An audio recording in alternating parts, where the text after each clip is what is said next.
Бүгін бізде Бибінұр дейтін курсантым міне бірінші рет шығып тұр қаланың ішіне, бірақ басқа автошколада оқыған. Нормально, былай жақсы айдап тұр. Кеше алдымыздағы суббота пробный өтті автодромдан.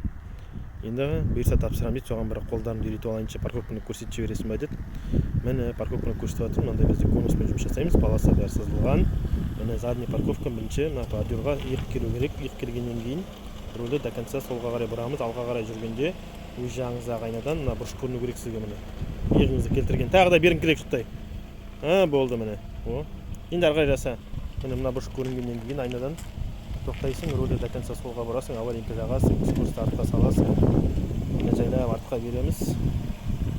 Артқа бергеннен кейін жайлап жүреміз. Лобовойға қарайсыз, машинаны тіке қою керекпіз. Лобовойға қарап отырасыз, машина тіке тұрғанда тоқтайсың, стоп. Міне машина тіке тұр, 2 рет рөлді бұрасыз, содан кейін барып до конца кіргіземіз. Арт жақтағы ақ полоса болады, ертең автодромда соны басу керек. Міне машина қалай кіріп тұр көрдіңіздер ме? Әдемі. Бір рет көрсеттім, екіншісін өзі жасап жатыр.